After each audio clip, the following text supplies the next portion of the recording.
പ്രിയപ്പെട്ട പ്രേക്ഷകർക്ക് ഒരിക്കൽ കൂടി രാവിലെയിലേക്ക് സ്വാഗതം. ഇന്നത്തെ ദിവസത്തിനൊരു പ്രത്യേകതയുണ്ട്. ഇന്ന് റമദാൻ മാസത്തിലെ അവസാനത്തെ വെള്ളിയാഴ്ചയാണ്. അതായത് ഈ റമദാൻ മാസത്തിൽ പ്രാർത്ഥനകളോടെ ഇന്നത്തെ മുഴുവൻ ദിവസവും വിശ്വാസികൾ തള്ളി നീക്കുന്ന ഒരു ദിവസമാണ്. ആ പുണ്യ ദിവസത്തിൻ്റെ ഒരു സന്തോഷം എല്ലാവരുമായി പങ്കുവയ്ക്കുന്നു.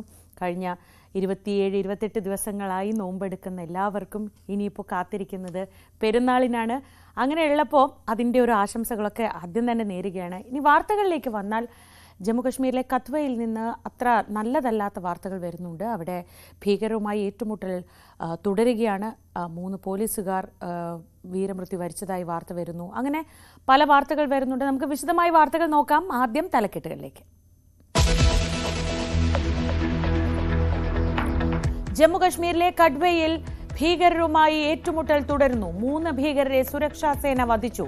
3 പോലീസുകാർക്ക് വീരമൃത്യു. രജൌരിയിൽ ഭീകരരുടെ ഒളിത്താവളം കണ്ടെത്തി.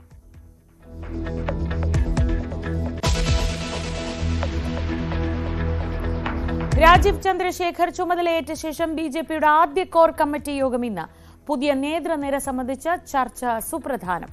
തദ്ദേശ തെരഞ്ഞെടുപ്പ് ഒരുക്കങ്ങളും വിലയിരുത്തും.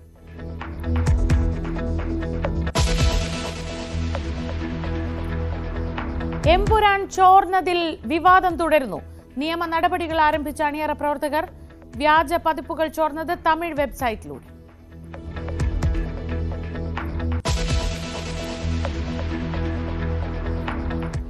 മാസപ്പടി കേസിൽ വിജിലൻസ് അന്വേഷണം വരുമോ? റിവിഷൻ ഹർജിയിൽ ഹൈക്കോടതിയുടെ സുപ്രധാന വിധി ഇന്ന്.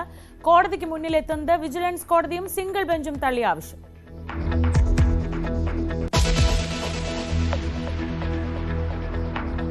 തുരങ്കപാതയെ ചൊല്ലി വിഴിഞ്ഞത്തുകാർക്ക് ആശങ്ക വേണ്ടെന്ന മന്ത്രി VN വാസവൻ. തീരദേശത്തുള്ളവരുമായി ചർച്ച നടത്തും. തുറമുഖം യാഥാർത്ഥ്യമായത് വലിയ പ്രതിഷേധം അതിജീവിച്ചാണെന്നും മന്ത്രി ന്യൂസ് 18നോട്.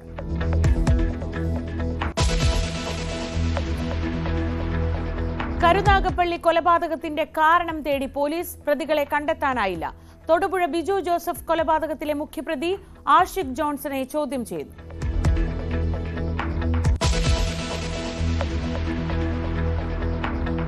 ഇന്ന് റമദാനിലെ അവസാന വെള്ളിയാഴ്ച. പള്ളികളിൽ പ്രത്യേക പ്രാർത്ഥനകളും നമസ്കാരങ്ങളും. പെരുന്നാളിനൊരുങ്ങി വിശ്വാസികൾ.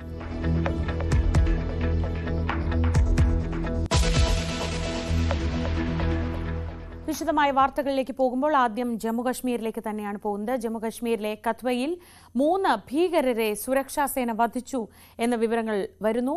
വെടിവെപ്പിൽ 3 സുരക്ഷാ സേന അംഗങ്ങൾ വീരമൃത്യു വരിച്ചു. കൂടുതൽ ഭീകരർ പ്രദേശത്തുണ്ടെന്നും തെരച്ചിൽ തുടരുകയാണെന്നും റിപ്പോർട്ടുകളുണ്ട്. ER രാകേഷ് വിവരങ്ങളുമായി. രാകേഷ്, ആ ഒരു ഏറ്റുമുട്ടലിന്റെ സാഹചര്യം ഇപ്പോഴും തുടരുകയാണോ? കത്വയിൽ ഏത് തരത്തിലുള്ള തെരച്ചിലാണ് ഇപ്പോൾ നടക്കുന്നത്? ശ്രീജ, ജമ്മു കശ്മീരിലെ കട്വയിൽ ഏതായാലും ഏറ്റുമുട്ടൽ തുടരുകയാണ്. ഇത് അന്താരാഷ്ട്ര അതിർത്തിയോട് ചേർന്നുള്ള പ്രദേശം എന്ന് തന്നെ പറയാം. പ്രത്യേകിച്ച് കഴിഞ്ഞ ഞായറാഴ്ചയാണ് ഇവിടെ ഭീകരരുടെ സാന്നിധ്യം കണ്ടെത്തിയത്. സന്യാൽ എന്ന് പറയുന്ന ഗ്രാമത്തിൽ, അത് അന്താരാഷ്ട്ര അതിർത്തിയോട് ചേർന്ന് കിടക്കുന്ന ഗ്രാമമാണ്. അവിടെ ഭീകരരുടെ സാന്നിധ്യം പ്രദേശവാസികൾ കണ്ടെത്തിയിരുന്നു. തൊട്ടടുത്തുള്ള വനമേഖലയാണിത്. അവിടെ വിറക് ശേഖരിക്കാൻ പോയ ഗ്രാമീണരാണ് ഭീകരരുടെ കണ്ടെത്തിയത്. അതിർത്തി കടന്നു വന്ന ഭീകരരുടെ സാന്നിധ്യം കണ്ടെത്തിയത്. തുടർന്ന് കഴിഞ്ഞ ഞായറാഴ്ച മുതൽ അവിടെ തെരച്ചിൽ തുടരുന്നുണ്ട്. ഈ തെരച്ചിലാണ് ഇന്നലെ രാവിലെ 8 മണിയോടുകൂടി ഏറ്റുമുട്ടലിലേക്ക് എത്തിയത്. ഏതായാലും ഇപ്പോഴും ഏറ്റുമുട്ടൽ തുടരുകയാണ്. 3 ഭീകരരെ സുരക്ഷാ സേനാംഗങ്ങൾ വധിച്ചു. തിരിച്ച് ഭീകരരുടെ ആക്രമണത്തിൽ 3 സുരക്ഷാ സേനാംഗങ്ങൾ വീരമൃത്യു വരിക്കുകയും ചെയ്തു. ഈ 3 പേരിൽ ഒരാൾ ജമ്മു കശ്മീർ പോലീസിലെ ഹെഡ് കോൺസ്റ്റബിളാണ്. മറ്റ് 2 പേർ കോൺസ്റ്റബിളാണ് എന്നാണ് ഇപ്പോൾ ലഭ്യമാകുന്ന വിവരം. കൂടാതെ 2 സുരക്ഷാ സേനാംഗങ്ങൾക്ക് കൂടി ഗുരുതരമായി പരിക്കേറ്റിട്ടുണ്ട്. ഒരു ASP ഉൾപ്പെടെയുള്ളവർക്കാണ് പരിക്കേറ്റിട്ടുള്ളത്. ഇവരെ ജമ്മുവിലെ തന്നെ ആശുപത്രിയിലേക്ക് മാറ്റി എന്നാണ് ഇപ്പോൾ സൈന്യം നൽകുന്ന വിവരം. ഏതായാലും ഇപ്പോഴും ഈ പ്രദേശത്ത് ഭീകരരുണ്ട് എന്നാണ് സുരക്ഷാ സേനാംഗങ്ങൾ പറയുന്നത്. ഇതിന്റെ അടിസ്ഥാനത്തിൽ ഇപ്പോഴും തെരച്ചിൽ ഊർജിതമായി തന്നെ തുടരുകയാണ്. ഇപ്പോൾ ഏറ്റുമുട്ടൽ നടക്കുന്ന പ്രദേശം എന്ന് പറയുന്നത് സന്യാൽ ഗ്രാമമല്ല, അവിടെ നിന്ന് ഏതാണ്ട് 30 കിലോമീറ്റർ അകലെ രാജ്ബാഗ് എന്ന് പറയുന്ന പ്രദേശത്താണ് ഇപ്പോൾ ഏറ്റുമുട്ടൽ നടക്കുന്നത്. അപ്പോൾ ഈ ദേശീയപാതയിലൂടെ ഇവർ ഏതാണ്ട് 30 കിലോമീറ്റർ മുൻപോട്ട് സഞ്ചരിച്ചു എന്ന് വേണം മനസ്സിലാക്കാൻ. അതുകൊണ്ട് തന്നെ ഇവർ കൂടുതൽ പേരുണ്ട്, ഏറ്റവും ചുരുങ്ങിയത് ഒരു 4 പേരെങ്കിലും ഈ സംഘത്തിലുണ്ട് എന്ന നിഗമനത്തിലാണ് സുരക്ഷാ സേനയുള്ളത്. ഇതിന്റെ അടിസ്ഥാനത്തിൽ തെരച്ചിൽ ഊർജിതമായി തന്നെ തുടരുകയാണ്. ജമ്മു കാശ്മീർ പോലീസിന് പുറമെ സൈന്യം ഉൾപ്പെടെ അങ്ങനൊരു സംയുക്ത സേനയാണ് ഇവിടെ ഭീകരർക്കായുള്ള തെരച്ചിൽ ഈ ഘട്ടത്തിൽ തുടരുന്നത്. പക്ഷേ ഇതിന് പ്രതിസന്ധിയാകുന്ന പ്രധാനപ്പെട്ട കാര്യം ഭൂപ്രദേശം തന്നെയാണ്. കാരണം വനമേഖലയോട് ചേർന്ന് കിടക്കുന്ന പ്രദേശമാണ്. ഭീകരർ വനത്തിനകത്താണ് ഒളിച്ചിരിക്കുന്നത്. അതുകൊണ്ടാണ് ഇത്രയും സമയമെടുക്കുന്നത്. കാരണം ഞായറാഴ്ചയാണ് ഇവരുടെ സാന്നിധ്യം ഉണ്ട് എന്ന് കണ്ടെത്തുന്നത്. അതിനുശേഷം അന്ന് മുതൽ അവിടെ കോമ്പിംഗ് ഓപ്പറേഷൻ തുടരുകയും ചെയ്യുന്നതാണ്. അപ്പോൾ ഇന്നലെ 5-ാം ദിനത്തിലാണ് അത് ഏറ്റുമുട്ടലിലേക്ക് എത്തുന്നത്. ഇപ്പോൾ ഏതായാലും ലഭ്യമാകുന്ന വിവരമനുസരിച്ച് ഈ പ്രദേശം സുരക്ഷാ സേനാംഗങ്ങൾ വളഞ്ഞിട്ടുണ്ട്. അതുകൊണ്ട് തന്നെ ഇന്ന് തന്നെ ഈ മറ്റു ഭീകരരെ പിടികൂടാൻ കഴിയും എന്ന പ്രതീക്ഷയാണ് ഇപ്പോൾ സേനാംഗങ്ങൾ പങ്കുവെക്കുന്നത്. ശ്രീജ, ഈ ഏറ്റുമുട്ടൽ എപ്പോൾ മുതൽ ആരംഭിച്ചു? എങ്ങനെയാണ് ഈ ഭീകരർ ഈ ഭാഗത്ത്, അവിടുത്തെ ജോഗ്രഫി ഒരു പ്രധാനപ്പെട്ട ഘടകമാണെന്ന് പറയുമ്പോഴും ഇങ്ങനെ ഒരു അന്തരീക്ഷം കഴിഞ്ഞ ദിവസങ്ങളിൽ അവിടെ നിലനിന്നിരുന്നോ?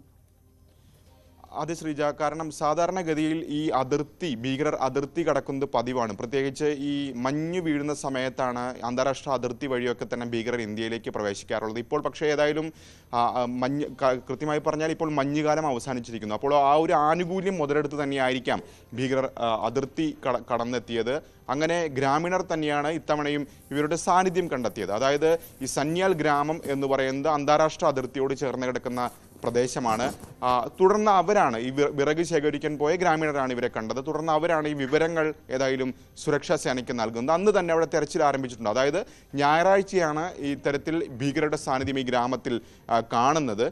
അന്ന് തൊട്ട് അവിടെ തെരച്ചിൽ തുടങ്ങുന്നുണ്ട്. അപ്പോൾ ഇന്നലെ 5-ാം ദിനമായിരുന്നു ഇവരെ കണ്ടെത്തിയതിനു ശേഷം. ഇന്നലെയാണ് പക്ഷെ അത് ഏറ്റുമുട്ടലിലേക്ക്, രാവിലെ 8 മണിയോടുകൂടിയാണ് അത് ഏറ്റുമുട്ടലിലേക്ക് വഴിമാറിയത്. ആ ഏറ്റുമുട്ടലിലാണ് 3 ഭീകരരെ വധിക്കാൻ കഴിഞ്ഞത്. ഏതായാലും ഈ സംഘത്തിൽ 3 പേരെ അല്ല എന്ന് ഉറപ്പിച്ച് പറയുന്നുണ്ട് ഗ്രാമീണർ. ഒപ്പം തന്നെ സുരക്ഷാ സേനാംഗങ്ങളും അത് തന്നെയാണ് പറയുന്നത്. കാരണം കഴിഞ്ഞ ദിവസമൊക്കെ നടത്തിയ ഈ തെരച്ചിൽ കോമ്പിംഗ് ഓപ്പറേഷനിൽ അവിടെ നിന്ന് തോക്കുകൾ കണ്ടെത്തിയിട്ടുണ്ട്, മറ്റു ആയുധങ്ങളൊക്കെ തന്നെ കണ്ടെത്തിയിട്ടുണ്ട്. അപ്പോൾ ഇവർ വലിയൊരു സംഘം ഇന്ത്യയിലേക്ക് കടന്നു എന്ന നിഗമനത്തിൽ തന്നെയാണ് സുരക്ഷാ സേനയുള്ളത്. ഇതിന്റെ അടിസ്ഥാനത്തിലാണ് ഇപ്പോൾ ഈ ഘട്ടത്തിൽ തെരച്ചിൽ തുടരുന്നത്. ഏതായാലും വനമേഖല ആയതുകൊണ്ടാണ് ഇത്രയും സമയമെടുക്കുന്നതെന്ന പ്രതികരണമാണ് സൈന്യത്തിന്റെ ഭാഗത്തുനിന്ന് വന്നിട്ടുള്ളത്. ശരി, രാകേഷാണ് നാഷണൽ ഡെസ്കിൽ നിന്ന് വിവരങ്ങൾ നൽകിയത്. കത്വയിൽ 3 ഭീകരരെ വധിച്ചു. പക്ഷേ ഇനിയും അവിടെ ആ പ്രദേശത്ത് ഭീകരരുടെ സാന്നിധ്യമുണ്ട് എന്ന നിഗമനത്തിൽ തെരച്ചിൽ ഇപ്പോഴും തുടരുകയാണ്.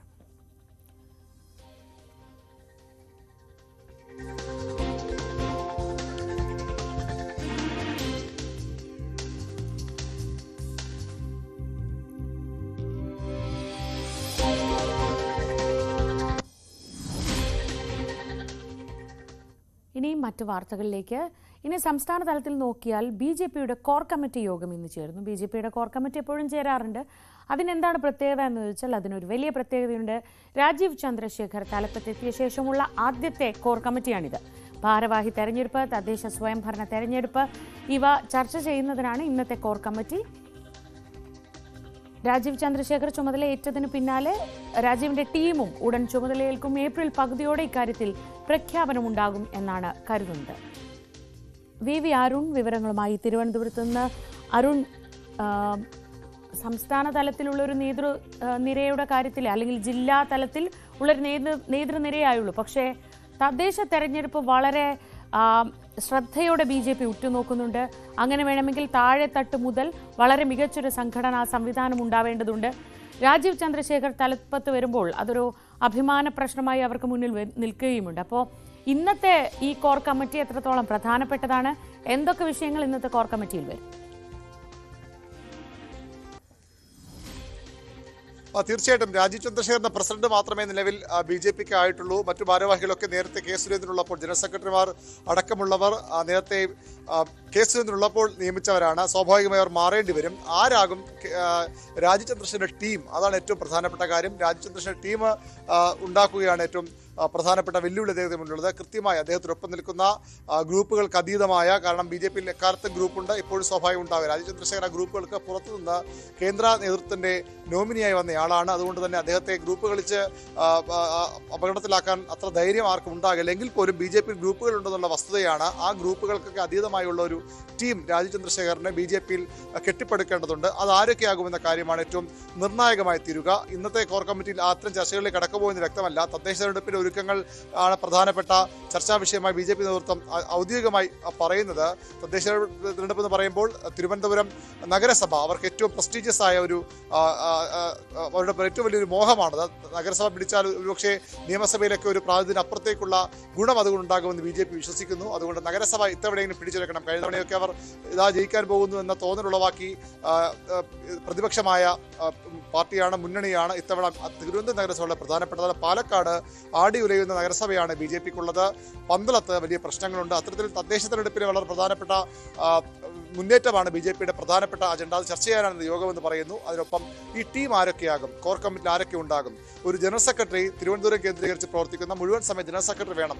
തിരുവനന്തപുരത്ത് തന്നെ ക്യാമ്പ് ചെയ്ത് പ്രവർത്തിക്കാൻ ജനറൽ സെക്രട്ടറി വേണം. ഇപ്പോൾ ജനറൽ സെക്രട്ടറിമാർക്ക് പലപ്പോഴും ഈ പ്രസിഡന്റിനെ പോലും സുരേന്ദ്രനെ പോലും ഒപ്പം നിന്ന് പ്രവർത്തിക്കാൻ കഴിയില്ല എന്ന പരാതി സുരേന്ദ്രൻ തന്നെ നേരത്തെ പാർട്ടിക്കുള്ളിൽ ഉന്നയിച്ചതാണ്. അതുകൊണ്ട് തന്നെ അങ്ങനെ ആരാണ് RSSന്റെ ഒരു നോമിനി ജനറൽ സെക്രട്ടറി പദവി സംഘടനാ സെക്രട്ടറിയായി വരാറുള്ളതാണ്. അങ്ങനെയെങ്കിൽ അത്തരം ഒരാളെ ആരെയാണ് നിയമിക്കാൻ പോകുന്നത്? അല്ല, മറ്റ് ജനറൽ സെക്രട്ടറിമാർ ആരൊക്കെയാണ്? ഇപ്പോഴത്തെ പ്രധാനപ്പെട്ട നേതാക്കളായ ശോഭാ സുരേന്ദ്രനും MD രമേശിനും കെ സുരേന്ദ്രൻ സ്വാഭാവികമായി ഇനി അത്തരം പദവികളിലേക്ക് വരേണ്ട ആളല്ല.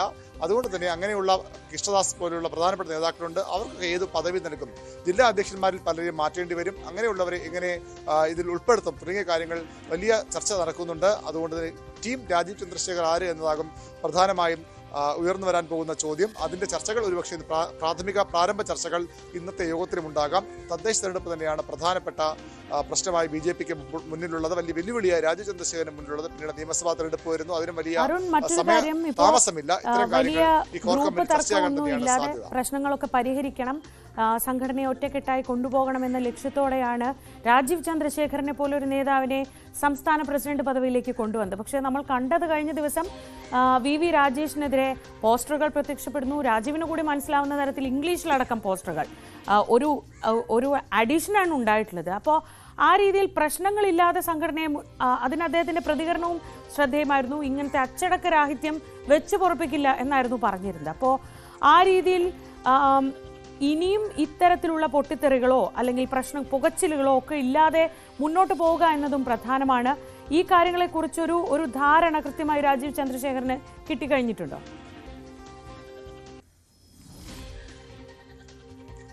തീർച്ചയായിട്ടും അദ്ദേഹം ഈ ഗ്രൗണ്ട് പഠിച്ചു തന്നെയാണ് കളിക്കാൻ ഇറങ്ങിയിരിക്കുന്നതെന്ന് വ്യക്തമാണ്. കാരണം അദ്ദേഹം ഇവിടെ BJP-യുടെ സ്ഥാനാർത്ഥിയായി തിരുവനന്തപുരം ലോക്സഭയിലേക്ക് മത്സരിച്ചയാളാണ്. അപ്പോൾ തന്നെ അദ്ദേഹത്തിന് ഇവിടുത്തെ സംഘടന എന്താണ്, BJP-യുടെ കേരളത്തിലെ സംഘടനാ സംവിധാനം എന്താണ്, തിരുവനന്തപുരത്തെ സംഘടനാ സംവിധാനം എന്താണെന്ന് കൃത്യമായി ബോധ്യപ്പെട്ടയാളാണ്. VV രാജേഷ് അന്ന് തന്നെ ഈ VV രാജേഷ് ജില്ലാ പ്രസിഡന്റ് ആകുമ്പോൾ തന്നെ ഈ തെരഞ്ഞെടുപ്പ് സമയത്ത് പലപ്പോഴും രാജീവ് ചന്ദ്രശേഖറുമായി പലപ്പോഴും അഭിപ്രായ ഭിന്നത ഉണ്ടായിട്ടുണ്ട് എന്നുള്ളത് പലതവണ നമ്മൾ റിപ്പോർട്ട് ചെയ്ത കാര്യമാണ്. അപ്പോഴൊക്കെ രാജീവ് ചന്ദ്രശേഖർ ഉദ്ദേശിക്കും പോലെ ആയിരിക്കില്ല ഒരു പരമ്പരാഗതമായ രാജേഷ് നേതൃത്വത്തിൽ സംഘടനാ പ്രവർത്തനം മുന്നോട്ട് പോവുക. അതിൽ ചില തർക്കങ്ങൾ ഉണ്ടായിരുന്നു. അതുകൂടി ഉദ്ദേശിച്ചുകൊണ്ടാണ് രാജീവ് ചന്ദ്രശേഖറിന്റെ തോൽവിയുടെ ഉത്തരവാദിത്വം VV രാജേഷിനാണ്. അത് നടപടിയെടുക്കണം, പുറത്താക്കണം എന്ന ആവശ്യവുമായി അദ്ദേഹത്തിന്റെ സാമ്പത്തിക സ്രോതസ് വരെ അന്വേഷിക്കണം, അദ്ദേഹത്തിന്റെ സാമ്പത്തിക സ്ഥിതി വരെ അന്വേഷിക്കണം, സ്വത്ത് വരെ അന്വേഷണം എന്ന ആവശ്യവുമായി പോസ്റ്ററിൽ പ്രത്യക്ഷപ്പെട്ടത് കേവലം ഒരു പെട്ടെന്നാരുടെ പ്രകോപനമില്ലാതെ ഉണ്ടായ ഒന്നല്ല, കൃത്യമായി ആസൂത്രണം ചെയ്ത കാര്യം തന്നെയാണ്. ഒരുപക്ഷെ രാജേഷ് ഇനി ഘടകങ്ങളിലേക്ക് ജനറൽ സെക്രട്ടറി അടക്കമുള്ള പദവികളിലേക്ക് പരിഗണിക്കപ്പെടാൻ ഇടയുള്ളൊരു പേര് കൂടിയായിരുന്നു. അത് വെട്ടുകാന്ന് ലക്ഷ്യം കൂടി ഉണ്ടായിരുന്നു. അതുകൊണ്ട് തന്നെ അതിൽ കൃത്യമായൊരു രാഷ്ട്രീയമുണ്ട്, ഉൾപാർട്ടി തർക്കങ്ങളുടെ ഭാഗം തന്നെയാണെന്നത് വ്യക്തമാണ്. അത് എങ്ങനെയാണ് ഇനി BJP അഡ്രസ് ചെയ്യാൻ പോകുന്നത്, രാജേഷിനെ എങ്ങനെയാണ് ഉൾക്കൊള്ളാൻ പോകുന്ന കാര്യമൊക്കെയാണ് അറിയേണ്ടത്. വലിയ പ്രശ്നങ്ങൾ, വിഭാഗീയതകൾ BJP ഉണ്ട് എന്നുള്ളത് വസ്തുത തന്നെയാണ്. അത് എങ്ങനെ മറികടന്ന് ഒറ്റക്കെട്ടായി മുന്നോട്ട് കൊണ്ടുപോകണം എന്ന് തന്നെയാണ് രാജീവ് ചന്ദ്രശേഖർ നേരത്തെ പറഞ്ഞത്. അതെങ്ങനെയാകും അദ്ദേഹത്തിന് കഴിയുക, എത്രത്തോളം എളുപ്പമാണത്, എത്രത്തോളം വെല്ലുവിളി ജോലിയാണെന്ന കാര്യത്തിലൊക്കെ വരും ദിവസങ്ങളിൽ അത് കേരള രാഷ്ട്രീയം കാണാൻ പോകുന്നതാണ്. BJP രാഷ്ട്രീയം മറുപടി പറയേണ്ടതുമാണ്. ശരി അരുൺ, ഞാൻ അരുണിലേക്ക് മറ്റൊരു വാർത്തയുടെ വിവരങ്ങൾക്കായി തിരിച്ചെത്താം. ആ വാർത്തയിലേക്കാണ് നമ്മൾ അടുത്തതായി പോകുന്നത്. വിഴിഞ്ഞം തുറമുഖത്ത് ഒരു തുരങ്കപാത വരാൻ പോകുന്നു എന്ന വാർത്ത കഴിഞ്ഞ ദിവസമാണ് പുറത്തു വന്നത്. അതിന് മന്ത്രിസഭാ യോഗം അനുമതി കൊടുത്തു എന്നത്. ആ തുരങ്കപാത പദ്ധതിയുമായി ബന്ധപ്പെട്ട് വലിയ പ്രാദേശിക പ്രതിഷേധങ്ങൾക്കൊക്കെ ഒരു സാഹചര്യം ഒരുങ്ങി വരുന്നുണ്ട്. അതിന് പരിഹാരം കാണാൻ ഇടപെടലുമായി സർക്കാർ. തീരദേശവാസികളുടെ ആശങ്ക പരിഹരിച്ചുകൊണ്ട് മാത്രമേ തുരങ്കപാതയുടെ നിർമ്മാണം പൂർത്തിയാക്കുകയുള്ളൂ എന്ന് തുറമുഖ മന്ത്രി VN വാസവൻ ന്യൂസ് 18നോട് പ്രതികരിച്ചു. ഇതിലും വലിയ പ്രതിഷേധങ്ങളെ അതിജീവിച്ചാണ് തുറമുഖം യാഥാർത്ഥ്യമാക്കിയതെന്നും അദ്ദേഹം പറഞ്ഞു.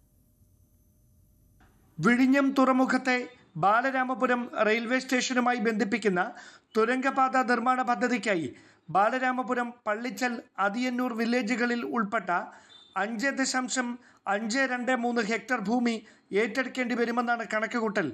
നിലവിൽ പുരോഗമിക്കുന്ന ഭൂമി ഏറ്റെടുക്കൽ നടപടികൾ പൂർത്തിയാക്കാൻ 198 കോടി രൂപയുടെ ചെലവാണ് സർക്കാർ പ്രതീക്ഷിക്കുന്നത്. പദ്ധതിയുടെ നിർമ്മാണത്തിന് ഇതുവരെ ഔദ്യോഗികമായി സർക്കാർ നിർമ്മാണ കമ്പനികളുമായി കരാർ ഏർപ്പെട്ടിട്ടില്ല.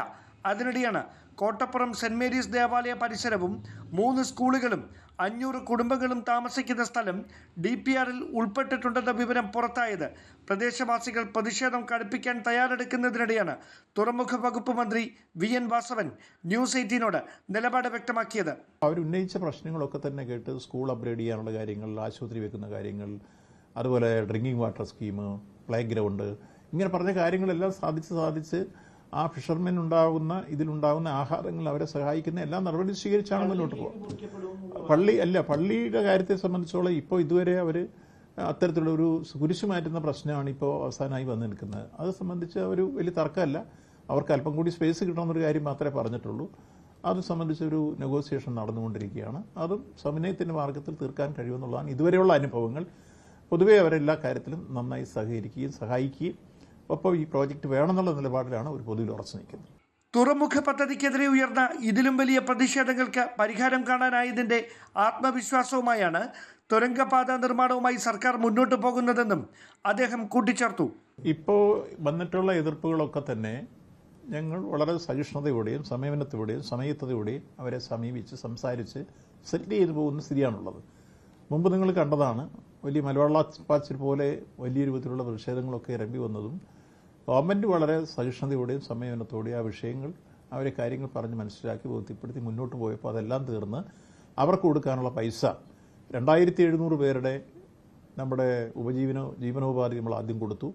ഈ കഴിഞ്ഞ ദിവസം ഞങ്ങൾ വീണ്ടും ഏതാണ്ട് 876 ലക്ഷം രൂപ ഈ അടുത്ത ദിവസം വിഴിഞ്ഞത്ത് ഞാനും ബഹുമാനായ ഫിഷറീസ് മന്ത്രിയും കൂടെ പോയി കൊടുക്കുകയുണ്ടായി. അവിടെ അതോടുകൂടി വന്ന ആദ്യഘട്ടങ്ങളിലെ ഡിമാൻഡുകൾ ഏതാണ്ട് നല്ല രൂപത്തിൽ പരിഹരിക്കപ്പെട്ടു. ഇനി അവശേഷിക്കുന്ന ഞങ്ങൾ പരിശോധിക്കാമെന്ന് പറഞ്ഞു. 2028 ഡിസംബറിന് മുൻപായി റെയിൽപാത യാഥാർത്ഥ്യമാക്കാനാണ് സർക്കാർ ലക്ഷ്യമിടുന്നത്. Dan Kurian, news 18, Thiruvananthapuram. വിവരങ്ങളുമായി VV അരുൺ ചേർന്നു. അരുൺ, കഴിഞ്ഞ ദിവസമാണ് മന്ത്രിസഭാ യോഗം ഈ പദ്ധതിക്ക് ഗ്രീൻ സിഗ്നൽ നൽകുന്നത്, മുന്നോട്ട് പോകാനുള്ള അനുമതി നൽകുന്നതൊക്കെ. പക്ഷേ വലിയ രീതിയിൽ തന്നെ ഭൂമി ഏറ്റെടുക്കേണ്ടതുണ്ട്. അത് ബാലരാമപുരം മുതലുള്ള പഞ്ചായത്തുകളിൽ നിന്ന് എടുക്കാനുണ്ട്. അങ്ങനെ പലതരത്തിൽ. അപ്പോൾ ആളുകളെ വിശ്വാസത്തിൽ എടുത്തുകൊണ്ട് ഈ പദ്ധതിയുമായി മുന്നോട്ട് പോകുക എന്നതാണ് പ്രധാനം. പക്ഷെ അപ്പോഴും സർക്കാരിൻ്റെ ആത്മവിശ്വാസം ഇതിലും വലിയ പ്രതിഷേധം വിഴിഞ്ഞത്തുണ്ടായിട്ടുണ്ട് എന്നതാണോ?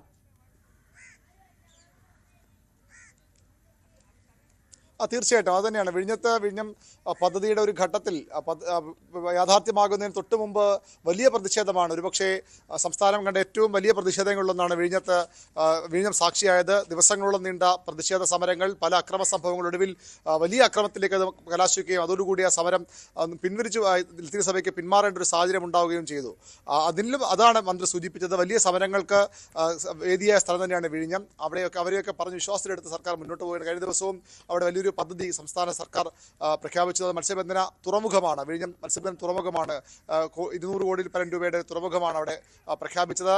അതുപോലെ തന്നെ വിഴിഞ്ഞത്ത് കഴിഞ്ഞ ആഴ്ചയിൽ തന്നെ 2 മന്ത്രിമാരും, ഫിഷറീസ് മന്ത്രിയും അതുപോലെ തന്നെ തുറമുഖ മന്ത്രിയും ഒക്കെ ചെന്ന് അവർക്ക് സഹായം നൽകുന്ന വലിയൊരു പദ്ധതി പ്രഖ്യാപിച്ചിരുന്നു. അങ്ങനെ വിഴിഞ്ഞം ജനതയെ ഒപ്പം നിർത്തി പദ്ധതിയുമായി മുന്നോട്ട് പോകാനും ആ തുറമുഖത്തിന് പൂർണ്ണ രൂപത്തിലാകാനുള്ള ശ്രമമാണ് സർക്കാർ നടത്തുന്നത്. അതിന് വളരെ പ്രധാനപ്പെട്ടതാണ് ഈ തുരങ്ക റെയിൽവേ പാത.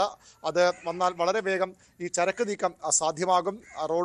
റോഡ് കണക്ടിവിറ്റിക്കൊപ്പം തന്നെ റെയിൽ കണക്ടിവിറ്റിയും വിഴിഞ്ഞത്തിൻ്റെ സാധ്യതകൾ ഒരു ട്രാൻസ്ഷിപ്പ് ടെർമിനലിന് അപ്പുറത്തേക്ക് ഒരു പൂർണ്ണ തുറമുഖമായി മാറുന്നത് വളരെ പ്രധാനപ്പെട്ടതാണ്. പക്ഷേ ഗ്രീൻ സിഗ്നൽ സർക്കാർ കൊടുത്തുവെങ്കിലും ഇനിയും അവിടെ റെഡ് സിഗ്നൽ ബാക്കിയുണ്ട്. അതാണിപ്പോൾ ഈ സഭയുടെ പ്രതിഷേധമൊക്കെ സൂചിപ്പിക്കുന്നതും. പരിഹരിക്കാനാകുന്ന പ്രതീക്ഷയാണ് സർക്കാർ മുന്നോട്ട് വയ്ക്കുന്നത്.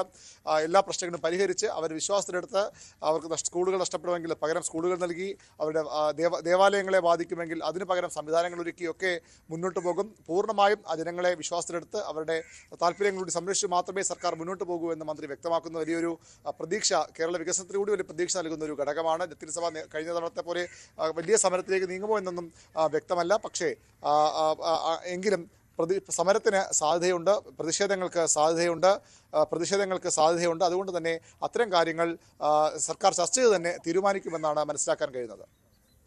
വി അരുണാണ് വിവരങ്ങൾ നൽകിയത് തിരുവനന്തപുരത്ത് നിന്ന്. മറ്റൊരു വാർത്തയിലേക്ക്. മുനമ്പം ജുഡീഷ്യൽ കമ്മീഷൻ നിയമനം റദ്ദാക്കിയതിനെതിരെ സർക്കാർ നൽകിയ അപ്പീൽ ഇന്ന് ഹൈക്കോടതി പരിഗണിക്കുകയാണ്.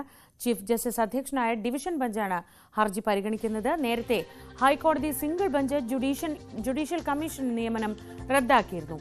ആജ്ഞ രവീന്ദ്രൻ വിവരങ്ങളുമായി. ആജ്ഞ, ഗുഡ് മോർണിംഗ്.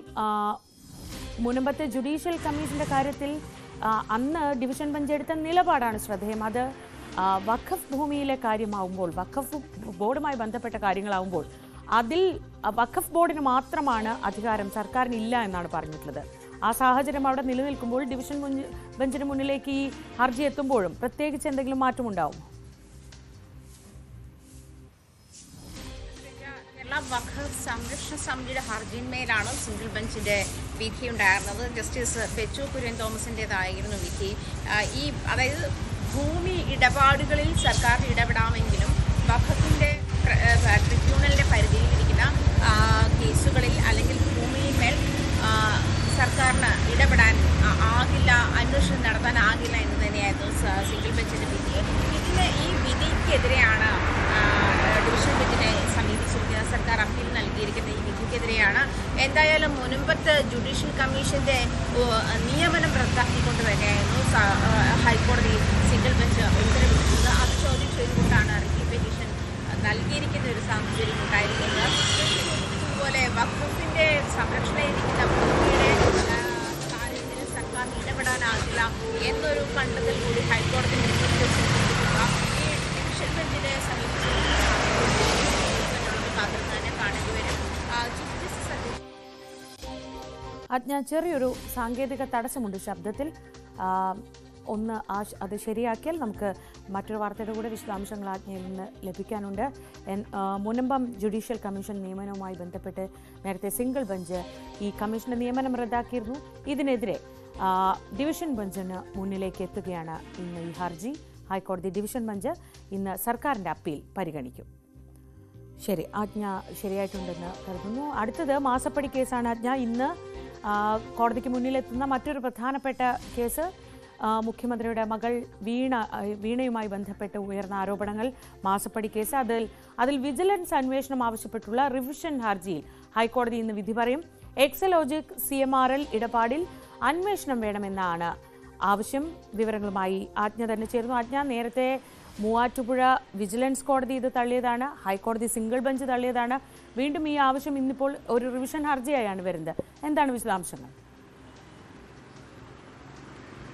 ശ്രീജ, മാത്യുക്കുടി നാടൻ്റെയും ഗിരീഷ് ബാബുവിൻ്റെയും ഹർജിയിലാണ് ഇന്ന് ഹൈക്കോടതിയിൽ വിധിയുണ്ടാവുക എന്നാണ് മനസ്സിലാക്കാൻ കഴിയുന്നത്. നേരത്തെ തന്നെ SFIOയുടെ അന്വേഷണവുമായി ബന്ധപ്പെട്ട ഡൽഹി ഹൈക്കോടതിയിൽ ഇത് ഒരു പ്രധാനപ്പെട്ട രാഷ്ട്രീയ നേതാവിനെ സ്വാധീനിക്കാൻ വേണ്ടിയിട്ടാണ് എക്സാലോജിക്ക് CMRLന് കോടികൾ നൽകിയത് എന്നുള്ള ഒരു വെളിപ്പെടുത്തലുണ്ടായിരുന്നു. ആ വെളിപ്പെടുത്തലിൽ എന്തുകൊണ്ടാണ് അത് താനല്ല എന്ന് മുഖ്യമന്ത്രിക്ക് പറയാൻ കഴിയുമോ എന്ന് മാത്യുക്കുടി നാടൻ സഭയിൽ ഉന്നയിക്കവരെ ഉണ്ടായിരുന്നു. അതിന്റെ പിന്നിൽ അതായത് SFIO ഉന്നയിച്ച PV എന്ന് പറയുന്ന ആൾ പിണറായി വിജയൻ അല്ല എന്ന് തെളിയിക്കാൻ മുഖ്യമന്ത്രിക്ക് കഴിയുമോ? മുഖ്യമന്ത്രിയുടെ മകളായതുകൊണ്ടാണ് CMRL എക്സാലോജിക്കിന് വീണ വിജയന്റെ കമ്പനിക്ക് പണം നൽകിക്കൊണ്ടിരിക്കുന്നത്. അത് മാസപ്പടി ആയി തന്നെ കൈപ്പറ്റിയിരുന്ന സാഹചര്യമുണ്ട് എന്നുള്ള കാര്യം വെളിപ്പെടുത്തിയാണ് മാത്യുക്കുടി നാടനും ഗിരീഷ് ബാബുവും ഈ ഹർജിയുമായി എത്തിയിരിക്കുന്നത്. നേരത്തെ തന്നെ ഈ ഹർജി തള്ളിയിരുന്നതാണ്. പക്ഷെ അതിന്മേലുള്ള റിവ്യൂ ഹർജികളുമായാണ് ഇന്ന് ഹൈക്കോടതി ആ കേസ് വീണ്ടും പരിഗണിക്കുന്നത്. ശ്രീജ, ആജ്ഞ രവീന്ദ്രനാണ് വിവരങ്ങൾ നൽകിയത്. എക്സലോജിക് CMRL ഇടപാടിൽ വിജിലൻസ് അന്വേഷണം വേണമെന്നാവശ്യപ്പെട്ടുള്ള റിവിഷൻ ഹർജിയാണ് ഇന്ന് ഹൈക്കോടതി ഡിവിഷൻ ബെഞ്ചിന് മുന്നിലെത്തുന്ന രണ്ടാമത്തെ പ്രധാനപ്പെട്ട കേസ്. നമുക്ക് മറ്റു വാർത്തകളിലേക്ക് വളരെ പെട്ടെന്ന് മടങ്ങിയെത്താം ഇടവേളയ്ക്ക് ശേഷം. കരുനാഗപ്പള്ളിയിലെ കൊലപാതകത്തിൽ പ്രത്യേക അന്വേഷണ സംഘത്തിന്റെ പരിശോധന ഇന്ന് ആരംഭിക്കും. മുഖ്യപ്രതി ഉൾപ്പെടെയുള്ളവരെ പിടികൂടാൻ പോലീസ് അന്വേഷണം ഊർജിതമാക്കി. അക്രമത്തിൽ പരിക്കേറ്റ അനീറിന്റെ മൊഴിയുടെ അടിസ്ഥാനത്തിൽ മുൻവൈരാഗ്യമാണ് കൊലപാതകത്തിന് കാരണമെന്ന് പോലീസ് സ്ഥിരീകരിച്ചിട്ടുണ്ട്. വിനീഷ് വിവരങ്ങളുമായി. വിനീഷ്, മുൻവൈരാഗ്യമാണെന്ന് പറയുമ്പോൾ ഇവർ തമ്മിൽ മുൻപ് പ്രശ്നങ്ങൾ ഉണ്ടായിട്ടുണ്ടോ? എന്തൊക്കെയാണ് നമുക്കിപ്പോൾ ലഭിക്കുന്ന വിവരങ്ങൾ? അനീറിന്റെ മൊഴി വളരെ നിർണായകമാണ്. അനീറിന്റെ മൊഴിയുടെ അടിസ്ഥാനത്തിൽ ഇപ്പോൾ പോലീസ് അന്വേഷണം ഊർജിതമാക്കിയതായിട്ടാണ് നമുക്കറിയുന്നത്. ഇതിൽ കഴിഞ്ഞ ദിവസം തന്നെ 18 അംഗ അന്വേഷണ സംഘത്തെയാണ് പ്രത്യേകമായിട്ട് ഈ കേസ് അന്വേഷിക്കാനായിട്ട് ഇപ്പോൾ നിയമിച്ചിരിക്കുന്നത്. കരുനാഗപ്പള്ളി ASP അഞ്ജലി ഭാവനയുടെ നേതൃത്വത്തിലുള്ള അന്വേഷണ സംഘമാണ് ഈ കേസ് ഇപ്പോൾ അന്വേഷിക്കുന്നത്. ഇതിനുള്ളിൽ തന്നെ 3 ഇൻസ്പെക്ടർമാരും 4 SIമാരും അടങ്ങുന്ന ഒരു ടീമാണ്. ഇതിൽ ടെലികമ്മ്യൂണിക്കേഷൻ വിഭാഗത്തിലുള്ള ഉദ്യോഗസ്ഥരും ഉൾപ്പെടുന്നുണ്ട്. അങ്ങനെ വിപുലമായിട്ട് രീതിയിലുള്ള അന്വേഷണത്തിലേക്കാണ് എത്തുന്നത്. സിറ്റി പോലീസ് കമ്മീഷണർ അടക്കം സ്ഥലത്ത് കഴിഞ്ഞ ദിവസം ക്യാമ്പ് ചെയ്ത് വലിയ രീതിയിലുള്ള അന്വേഷണങ്ങൾ നടത്തി എങ്കിലും ഈ അക്രമികളെ കുറിച്ച് യാതൊരു തുമ്പും പോലീസിന് ലഭിച്ചിരുന്നില്ല. ഈ സാഹചര്യത്തിലാണ് ഇപ്പോൾ ഒരു പ്രത്യേക അന്വേഷണ സംഘത്തിന്റെ നേതൃത്വത്തിൽ ഇതിന്റെ ഈ കേസ് അന്വേഷിക്കുന്നത്. ഇത് കൂടുതൽ ഗുണകരമാവുമെന്ന് തന്നെയാണ് പ്രതീക്ഷിക്കുന്നത്. നമുക്ക് എടുത്തു പറയേണ്ട ഒരു കാര്യം, സംഭവം നടന്ന് ഇപ്പോൾ ഒരു ദിവസം പിന്നിടുമ്പോൾ ഈ പ്രതികളെ കുറിച്ച് യാതൊരു തുമ്പും പോലീസിന് ലഭിച്ചിട്ടില്ല. പോലീസ് ശരിക്കും ഇരുട്ടിൽ തപ്പുന്ന ഒരു സാഹചര്യമാണ് ഉള്ളത്. അന്വേഷണത്തിനായി രൂപീകരിച്ച പ്രത്യേക സംഘം കൊല്ലം, ആലപ്പുഴ ജില്ലകൾ കേന്ദ്രീകരിച്ചാണ് ഇപ്പോൾ അന്വേഷണം നടക്കുന്നത്. അതുപോലെ തന്നെ കൊല്ലം ജില്ലാ അതിർത്തിയിലും പ്രത്യേകം സ്ക്വാഡുകളെ രൂപീകരിച്ച് അന്വേഷണം ഊർജിതമാക്കിയതായിട്ടാണ് നമുക്കിപ്പോൾ അറിയുന്നത്. അതുപോലെ തന്നെ ഈ കൊല്ലപ്പെട്ട സന്തോഷിന്റെ സംസ്കാര ചടങ്ങുകൾ ഇന്ന് നടക്കാൻ സാധ്യതയുണ്ട്. ഇതേ കൊലയാളി സംഘത്തിൽ നിന്ന് തന്നെ അക്രമം ഏറ്റ ഈ അനീറിന്റെ വിശദമായ മൊഴി ഇപ്പോൾ രൂപീകരിച്ച അന്വേഷണ സംഘം ആശുപത്രിയിലെത്തി വിശദമായിട്ട് തന്നെ രേഖപ്പെടുത്തും. അതുപോലെ തന്നെ നിലവിൽ പിടിയിലായ ഈ സുഹൃത്തുക്കൾ, അതായത് ഈ പ്രതികളുടെ സുഹൃത്തായ മനുവിൽ നിന്ന് ചില വിവരങ്ങൾ പോലീസിന് ലഭിച്ചിട്ടുണ്ട്. അതായത് ഈ മനുവും സുഹൃത്തുക്കളും തമ്മിൽ കൃത്യം നടന്നതിന്റെ തലേ ദിവസം അവരുടെ വീട്ടിൽ ഒത്തുകൂടിയതായിട്ട് ചില CCTV ദൃശ്യങ്ങൾ അവരുടെ ഫോണിൽ നിന്നും ലഭിച്ച ചില ദൃശ്യങ്ങളെല്ലാം പോലീസിന് നിർണായകമായി ലഭിച്ചിട്ടുണ്ട്. ഇതിൽ ചുറ്റിപ്പറ്റി അന്വേഷണം നടക്കുന്നുണ്ട്. ഇതിന്റെ മൊഴി കൃത്യമായി മനുവിൽ നിന്നും രേഖപ്പെടുന്നുണ്ട്. മനു അത് പറഞ്ഞത് സൗഹൃദത്തിന്റെ പേരിൽ മാത്രമാണ് ഞങ്ങൾ ഒത്തുകൂടിയതെന്നായിരുന്നു. പക്ഷേ അത് പോലീസ് മുഖവിലേക്ക് എടുത്തിട്ടില്ല. എന്നാലും ഒരു കാര്യം വ്യക്തമാണ് ശ്രീജ, ഈ കൃത്യത്തിൽ മനു ഇല്ലായിരുന്നു എന്നുള്ളതാണ് പോലീസിന് ലഭിക്കുന്ന സൂചനകൾ. അതുകൊണ്ട് മനുവിൽ നിന്നും കൂടുതൽ വിവരങ്ങൾ പോലീസ് ശേഖരിക്കുന്നുണ്ട്.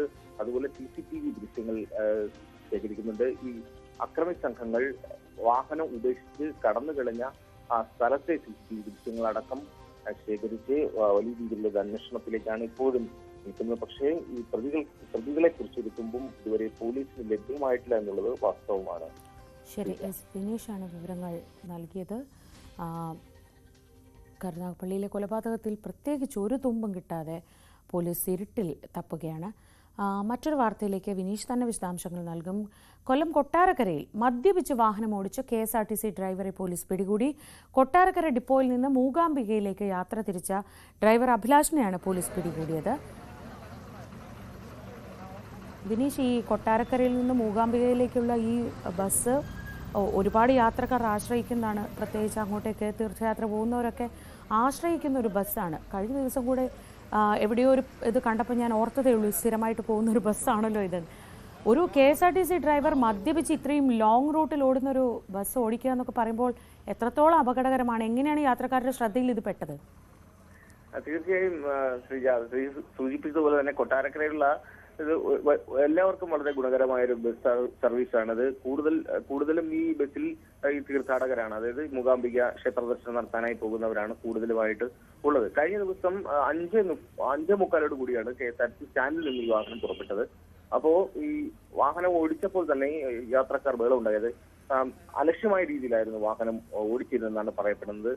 പുലവൻ സിഗ്നലിന്റെ അവിടേക്ക് എത്തിയപ്പോൾ തന്നെ വലിയ രീതിയിൽ വാഹനം അപകടകരമായ രീതിയിൽ വളച്ച് വളവ് തിരിഞ്ഞു പോകുന്ന സാഹചര്യം ഉണ്ടായി. അങ്ങനെ യാത്രക്കാർ ബഹളമുണ്ടാക്കി, വാഹനം നിർത്താൻ ആവശ്യപ്പെട്ടു. ഏകദേശം ഈ ബസ് സ്റ്റാൻഡിൽ നിന്നും ഒരു 1 കിലോമീറ്റർ ദൂരപരിധിക്കുള്ളിൽ തന്നെ വാഹനം നിർത്തുന്ന ഒരു സാഹചര്യമായിരുന്നു ഉണ്ടായത്. അപ്പോൾ തന്നെ ഈ യാത്രക്കാരിൽ ചിലർ സംശയം പ്രകടിപ്പിച്ചു.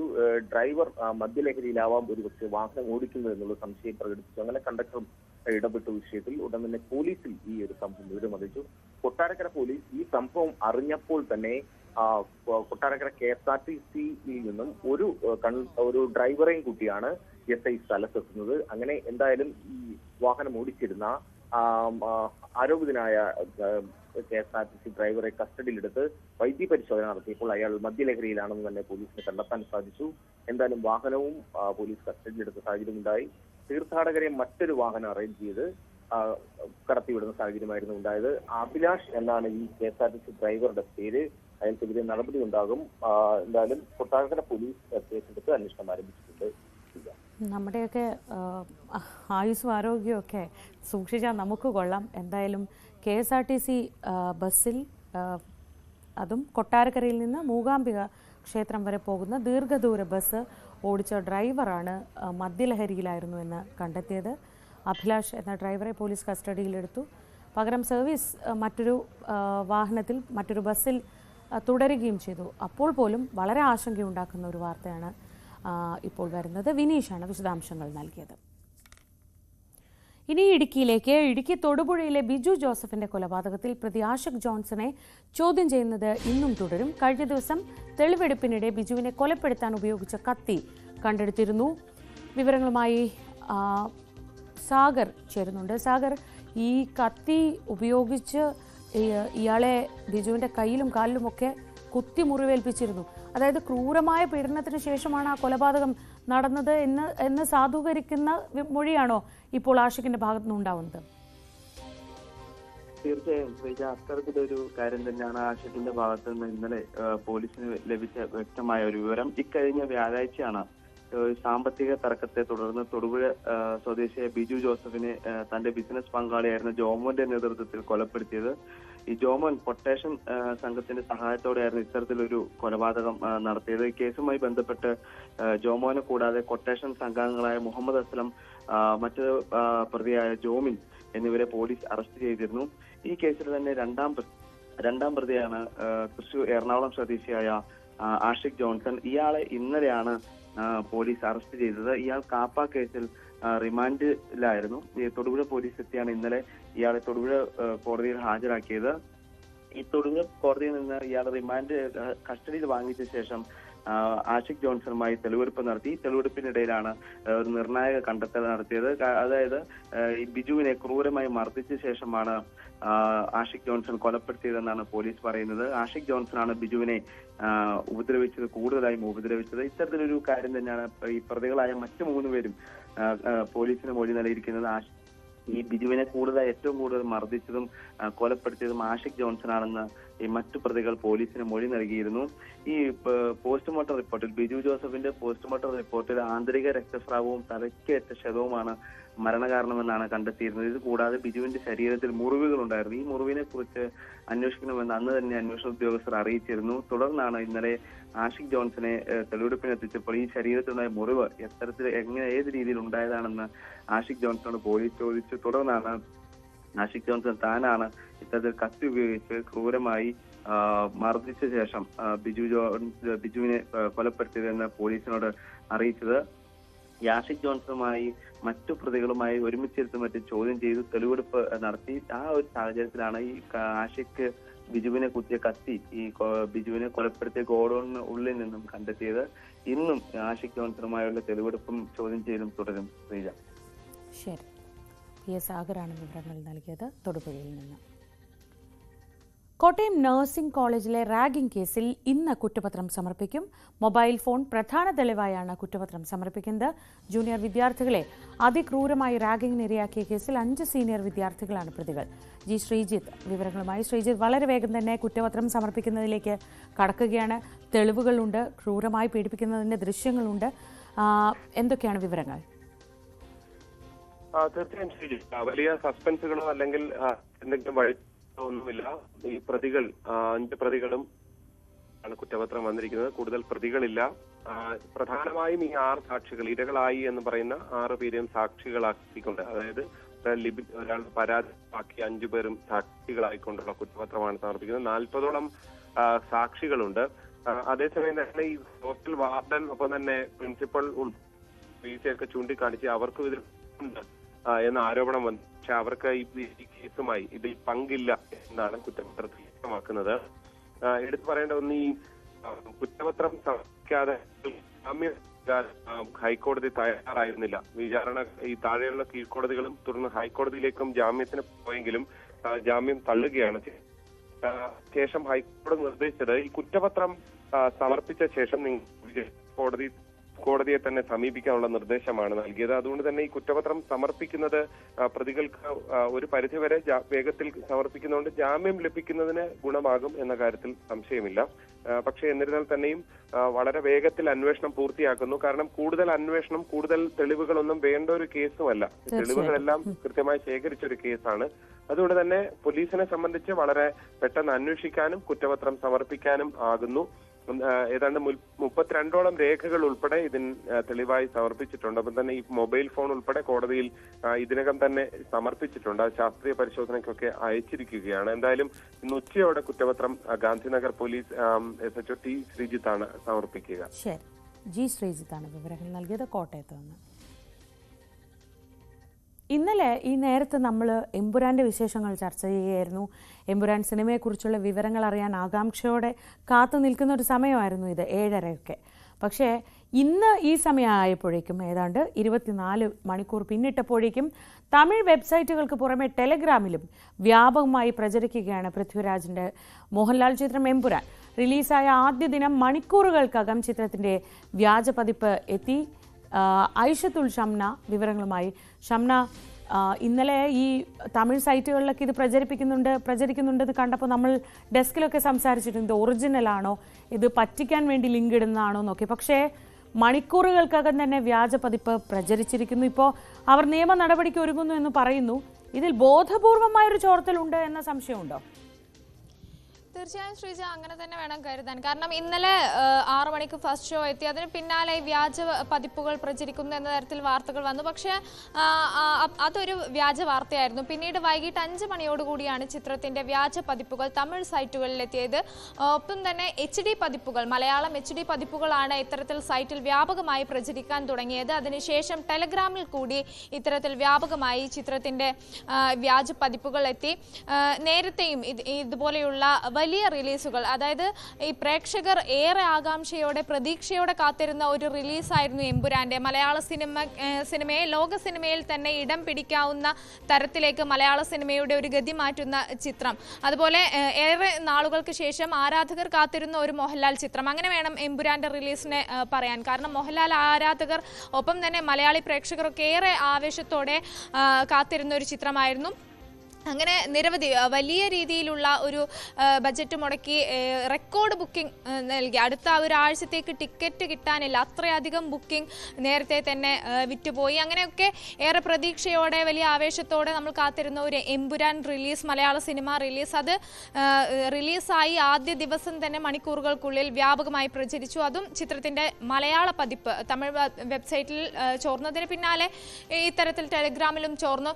ഇതൊക്കെ ബോധപൂർവം ആരെങ്കിലും ചെയ്തതാണ് എന്ന് തന്നെ വേണം കരുതാൻ. കാരണം നേരത്തെ ഇതുപോലെ പുഷ്പ 2ന്റെ റിലീസ് സംബന്ധിച്ച് വലിയ രീതിയിലുള്ള ചർച്ചകൾ ഉണ്ടായിരുന്നു. പുഷ്പ 2 ഒരു വലിയ വിജയമാകുമെന്ന തരത്തിലൊക്കെ ഏറെ പ്രതീക്ഷയോടെ ആരാധകർ കാത്തിരുന്ന ഒരു ചിത്രം തന്നെയായിരുന്നു പുഷ്പ 2. അതും ഇത്തരത്തിൽ തമിഴ് വെബ്സൈറ്റുകളിൽ തന്നെയാണ് ആദ്യം പുഷ്പ 2 ചോർന്നതും. അതും ഇതുപോലെ റിലീസിന് തൊട്ട് പിന്നാലെ മണിക്കൂറുകൾക്ക് ശേഷം ചോരുകയായിരുന്നു. ഇങ്ങനെ വലിയ സിനിമകൾ, വലിയ ബജറ്റ് മുടക്കി വരുന്ന സിനിമകൾ, ഏറെ പ്രതീക്ഷയോടെയൊക്കെ കാത്തിരിക്കുന്ന സിനിമകൾ ബോധപൂർവമായി തന്നെ ഇത്തരത്തിൽ ചോർത്തുന്നു എന്ന് വേണം മനസ്സിലാക്കാൻ. എന്തായാലും സിനിമയുടെ അണിയറ പ്രവർത്തകർ നിയമ നടപടിയുമായി ഇതിനോടകം മുന്നോട്ട് പോയി എന്നാണ് മനസ്സിലാക്കുന്നത്. ശ്രീജ.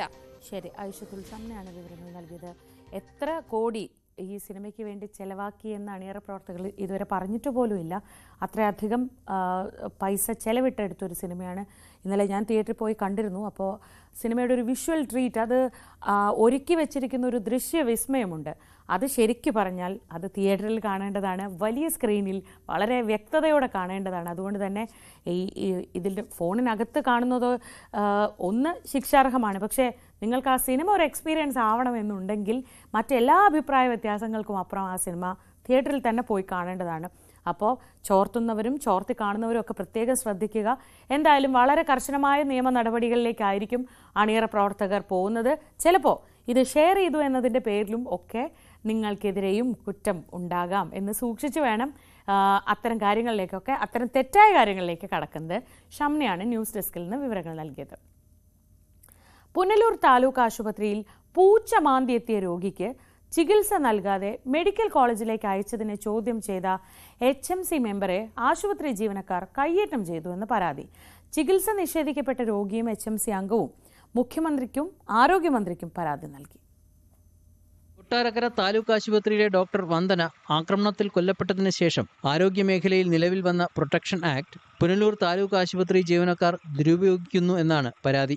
ചികിത്സാ നിഷേധമടക്കം ചോദ്യം ചെയ്താൽ ഈ വകുപ്പ് ചേർത്ത് കേസിൽപ്പെടുത്തുമെന്ന് ഭീഷണിപ്പെടുത്തുന്നു. ആശുപത്രി HMC അംഗം രാജേഷ് ചാലിയക്കരയാണ് മുഖ്യമന്ത്രിക്കും ആരോഗ്യമന്ത്രിക്കും പരാതി നൽകിയത്. ഈ ആശുപത്രിയിലെ എല്ലാ ജീവനക്കാരും അല്ല, ചില ജീവനക്കാർ ഈ ആശുപത്രിയെ തകർക്കുന്ന രീതിയിലാണ് ഇപ്പോൾ ഇവിടെ പ്രവർത്തിച്ചു പോരുന്നത്. കഴിഞ്ഞ ദിവസം HMC മെമ്പർ എന്ന നിലയിൽ എനിക്കുണ്ടായ ഒരു ദുരനുഭവം, ഒരു കാഷ്വാലിറ്റിയിൽ ഒരു പേഷ്യൻറ്റിൻ്റെ ഒരു ആവശ്യമായി ഞാൻ ആശുപത്രിയിലേക്ക് കടന്നു ചെല്ലുമ്പോൾ എൻ്റെ ഒപ്പം ഒരു പോലീസ് ഉദ്യോഗസ്ഥൻ ഉൾപ്പെടെ ഉണ്ടായിരുന്നിട്ട് പോലും ആശുപത്രിയിലെ ഡോക്ടറുടെ ഭാഗത്തു നിന്നും അതുപോലെ തന്നെ അവിടുത്തെ നേഴ്സുമാർ, ഡ്യൂട്ടിയിലുണ്ടായിരുന്ന നേഴ്സുമാർ ഉൾപ്പെടെ ഈ പ്രൊട്ടക്ഷൻ ആക്ട് നിലനിൽക്കുന്ന ആ ഒരു സാഹചര്യം മുതലെടുത്തുകൊണ്ട് ആളുകളെ പ്രകോപനം സൃഷ്ടിച്ചുകൊണ്ട് അവരെ കൊണ്ട് അകാരണമായി കേസിൽ പെടുത്തുന്നതിന് വേണ്ടിയിട്ട് ഒരു വളരെ മോശമായ രീതിയിലുള്ള ഒരു പെരുമാറ്റം, അത്തരത്തിൽ ഒരു അനുഭവം എനിക്ക് കഴിഞ്ഞ ദിവസം നേരിടേണ്ടി വന്നു. പൂച്ച മാന്തിയതിനെ തുടർന്ന് കറവൂർ സ്വദേശി ബിന്ദുജ 2 ദിവസം മുമ്പാണ് പുനലൂർ താലൂക്ക് ആശുപത്രിയിൽ ചികിത്സ തേടിയത്. പൂച്ചയുടെ ചെറിയ നഖക്ഷതങ്ങൾ മാത്രമാണ് ശരീരത്തിലുണ്ടായിരുന്നത്. എന്നാൽ ചികിത്സ നൽകാതെ പാരിപ്പള്ളി മെഡിക്കൽ കോളേജിലേക്ക് അയച്ചെന്നും ബിന്ദുജ പരാതിപ്പെട്ടു. അന്നത്തെ ദിവസം അവിടെ ഡ്യൂട്ടിയിലുണ്ടായിരുന്ന ഡോക്ടറിനെ നോക്കി പരിശോധിച്ചതിന് ശേഷം ആൻറ്റി റാബിക്സിൻ്റെ ഫസ്റ്റ് ടെസ്റ്റ് ഡോസ് എടുക്കാനായിട്ട് പറഞ്ഞു. അരമണിക്കൂർ ടെസ്റ്റ് ഡോസിന് ശേഷം വീണ്ടും ഡോക്ടറിനെ സമീപിച്ചപ്പോൾ ഡോക്ടർ അപ്പോഴേ എനിക്ക് പാരിപ്പള്ളി മെഡിക്കൽ കോളേജിലേക്ക് റെഫർ ചെയ്യാനുണ്ടായത്. നിലവിലെ സാഹചര്യത്തിൽ എനിക്കൊരു കുഞ്ഞുണ്ട്, കുഞ്ഞിനെ ഞാൻ ഫീഡ് ചെയ്യുന്നുണ്ട്. അന്നത്തെ രാത്രിയിൽ നമുക്ക് പാരിപ്പള്ളി മെഡിക്കൽ കോളേജിലേക്ക് എത്താൻ പറ്റാത്ത സാഹചര്യം ആയതുകൊണ്ട് നമ്മൾ അടുത്ത ദിവസത്തേന് പാരിപ്പള്ളി മെഡിക്കൽ കോളേജിൽ ഞാനും ഹസ്ബൻഡുമായി ലീവ് എടുത്തിട്ടാണ് ഞങ്ങൾ ഹോസ്പിറ്റലിൽ പോകുന്നത്. ബിന്ദുജയും ഡോക്ടർക്കെതിരെ മുഖ്യമന്ത്രിക്കും ആരോഗ്യമന്ത്രിക്കും DMOയ്ക്കും പരാതി നൽകി. ന്യൂസ് 18 പുനലൂർ. കോതമംഗലം കോട്ടപ്പടി കൂവക്കണ്ടം ഭാഗത്ത് കാട്ടാനശല്യം രൂക്ഷമാണെന്ന് പരാതി. വ്യാഴാഴ്ച പുലർച്ചെത്തിയ കാട്ടാനക്കൂട്ടം ഈ മേഖലയിൽ വ്യാപകമായി കൃഷി നശിപ്പിച്ചു. കോട്ടപ്പടി പഞ്ചായത്തിലെ 2ാം വാർഡിൽ ഉൾപ്പെടുന്ന കൂവക്കണ്ടം ഭാഗത്തിറങ്ങിയ കാട്ടാനക്കൂട്ടം മനോജ് എന്ന കർഷകന്റെ 200ഓളം വാഴ, 1 ഏക്കറോളം പൈനാപ്പിൾ, 500ഓളം ചക്ക, ഫെൻസിംഗ്, കയ്യാലകൾ എന്നിവ നശിപ്പിച്ചു. ലക്ഷങ്ങളുടെ നഷ്ടമാണ് കർഷകന് ഉണ്ടായത്.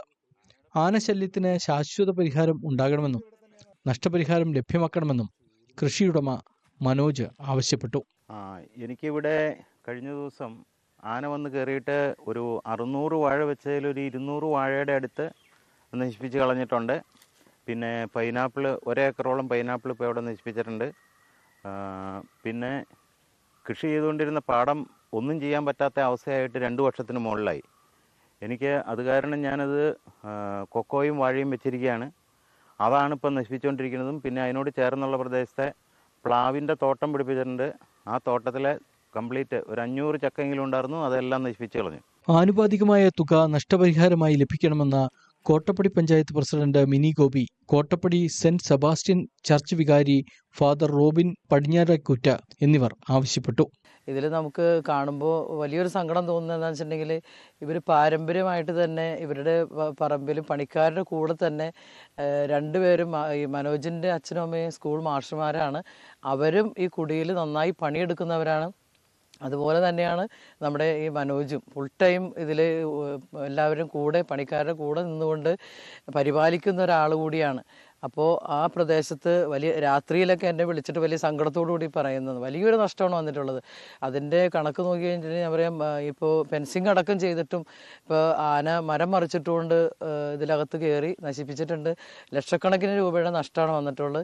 ഏത് സമയവും കാട്ടാനക്കൂട്ടം ഇറങ്ങി കൃഷി അപ്പാടെ നശിപ്പിക്കുമോ എന്ന ആശങ്കയിലാണ് കോട്ടപ്പടി കൂവക്കണ്ടം പ്രദേശത്തെ കൃഷിക്കാർ. ന്യൂസ് 18 കോതമംഗലം. ഇനി വ്യത്യസ്തമായൊരു പ്രതിഷേധത്തിലേക്കാണ്. നമ്മൾ പലതരം പ്രതിഷേധം കണ്ടിട്ടുണ്ട് അല്ലേ? കുത്തിയിരിപ്പ് സമരം കണ്ടിട്ടുണ്ട്, പട്ടിണി സമരം, കഞ്ഞിവെപ്പ് സമരം, അങ്ങനെ പല പല സമരങ്ങൾ കണ്ടിട്ടുള്ളവരാണ് നമ്മൾ മലയാളികൾ. കാസർഗോഡ് ചന്തേര റെയിൽവേ സ്റ്റേഷനിൽ നടന്ന പ്രതിഷേധം പക്ഷേ കുറച്ചും കൂടെ വ്യത്യസ്തമാണ്. അടിസ്ഥാന സൗകര്യം ഇല്ലാത്തതിനാൽ അതിൽ പ്രതിഷേധിച്ച യാത്രക്കാർ ഇവിടെ കുട ചൂടിയാണ് പ്രതിഷേധിച്ചത്. ചന്തേര റെയിൽവേ യൂസേഴ്സ് ഫോറത്തിന്റെ നേതൃത്വത്തിലായിരുന്നു ഇങ്ങനെയൊരു പ്രതിഷേധം. റെയിൽവേ പ്ലാറ്റ്ഫോമിൽ വെയിറ്റിംഗ് ഷെഡ് നിർമ്മിക്കണമെന്നത് യാത്രക്കാരുടെ ദീർഘനാളായുള്ള ആവശ്യമായിരുന്നു. പീലിക്കോട്, കരിവെള്ളൂർ, പടന്ന ഗ്രാമപഞ്ചായത്തുകളിലുള്ളവരാണ് ചന്തേര റെയിൽവേ സ്റ്റേഷനെ ആശ്രയിക്കുന്നത്. നൂറുകണക്കിന് യാത്രക്കാർ വന്നുപോയിട്ടും അടിസ്ഥാന സൗകര്യം ഒരുക്കുന്നതിൽ അധികൃതർ അലംഭാവം തുടരുകയാണ്. വെയിലും മഴയും ഏറ്റ് വേണം ട്രെയിൻ കാത്തു നിൽക്കാൻ. ഇതോടെയാണ് പ്രതിഷേധം. ഈ കൊടിയ വേനൽക്കാലത്ത് നമ്മൾ ഈ പടിഞ്ഞാറ് ഭാഗത്തെ പ്ലാറ്റ്ഫോമിൽ നിന്ന് വണ്ടി കയറുമ്പോൾ ഈ ചൂട്, അസഹ്യമായ ചൂട് സഹിച്ചുകൊണ്ട് കുട പിടിച്ചുകൊണ്ടാണ് നമ്മൾ നിൽക്കേണ്ട അവസ്ഥ. നമുക്ക് പ്രധാനപ്പെട്ട ഒരു ആവശ്യം പറഞ്ഞാൽ നമ്മുടെ പ്ലാറ്റ്ഫോമിൽ യാത്രക്കാർക്ക് ആവശ്യമായ വെയിറ്റിംഗ് ഷെൽട്ടർ സ്ഥാപിക്കുക എന്നുള്ളതാണ്. വെയിറ്റിംഗ് ഷെൽട്ടർ സ്ഥാപിക്കുന്ന നിരവധി തവണ നമ്മൾ എഴുത്തുകുത്തുകൾ ബന്ധപ്പെട്ട അധികാരികൾക്ക് നൽകുകയും അതോടൊപ്പം തന്നെ നമ്മൾ സ്വന്തമായി അല്ലെങ്കിൽ നമ്മൾ സ്പോൺസർ ചെയ്തെങ്കിൽ നമുക്ക് താൽക്കാലികമായി വെയിറ്റിംഗ് ഷെഡ് ഉണ്ടാക്കാൻ ഒരു അപേക്ഷ പോലും നമ്മൾ സമർപ്പിച്ചു. അതിന് അനുകൂലമായ ഒരു മറുപടിയല്ല അധികാരികളുടെ ഭാഗത്ത് കിട്ടിയിട്ടുള്ളത്. അതുകൊണ്ട് അധികാരികളുടെ ശ്രദ്ധ ക്ഷണിക്കുന്നതിന് വേണ്ടിയിട്ടാണ് നമ്മൾ ഈ കൊടചൂടി സമരം, ഈ വെയിലിന് മഴയും തടുക്കാൻ വേണ്ടി കൊടചൂടിയിട്ട് നമ്മളെ പ്രതിഷേധം പ്രകടിപ്പിക്കാനുള്ള ഒരു അവസരമാണ്. സൗകര്യങ്ങൾക്ക് പുറമെ മറ്റ് ചില ആവശ്യങ്ങൾ കൂടി യാത്രക്കാർ മുന്നോട്ട് വയ്ക്കുന്നു. കോവിഡ് കാലത്തിന് മുൻപ് സ്റ്റോപ്പ് ഉണ്ടായിരുന്ന മംഗലാപുരം സെൻട്രൽ കോഴിക്കോട് എക്സ്പ്രസിന് സ്റ്റോപ്പ് പുനഃസ്ഥാപിക്കുക, റെയിൽവേ ഫൂട്ട് ഓവർ ബ്രിഡ്ജ് നിർമ്മിക്കുക, മംഗലാപുരം കോയമ്പത്തൂർ ഫാസ്റ്റ് പാസഞ്ചറിന് സ്റ്റോപ്പ് അനുവദിക്കുക എന്നീ ആവശ്യങ്ങളും യാത്രക്കാർ മുന്നോട്ട് വെക്കുന്നുണ്ട്. ഇതിനായുള്ള ഒപ്പുശേഖരണം യൂസേഴ്സ് ഫോറത്തിന്റെ നേതൃത്വത്തിൽ ആരംഭിച്ചു. KT Sivadasan, CV Shaji, M Vijayan, VC Reena എന്നിവർ പ്രതിഷേധത്തിന് നേതൃത്വം നൽകി. ന്യൂസ് 18 പീലിക്കോട്.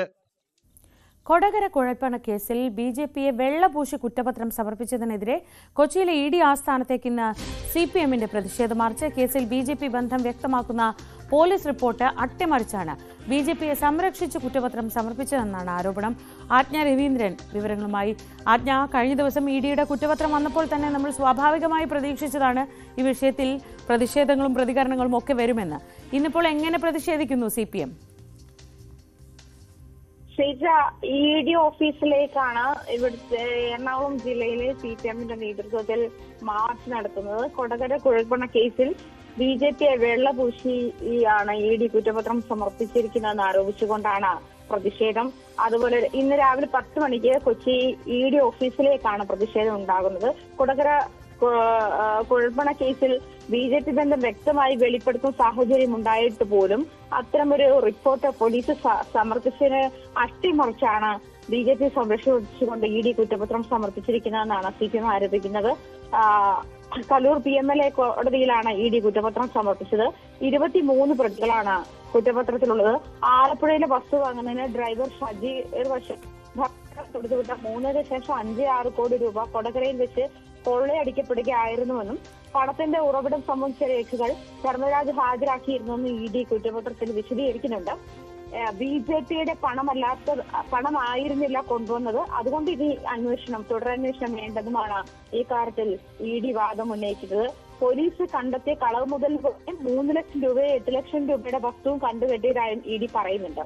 എന്നാൽ BJPയുടെ തെരഞ്ഞെടുപ്പ് പ്രചാരണത്തിനായി കർണാടകയിൽ നിന്ന് കൊണ്ടുവന്ന കള്ളപ്പണമാണ് തട്ടിയെടുത്തെന്ന് പോലീസ് നേരത്തെ സമർപ്പിച്ച കുറ്റപത്രത്തിൽ വ്യക്തമാക്കിയിരുന്നു.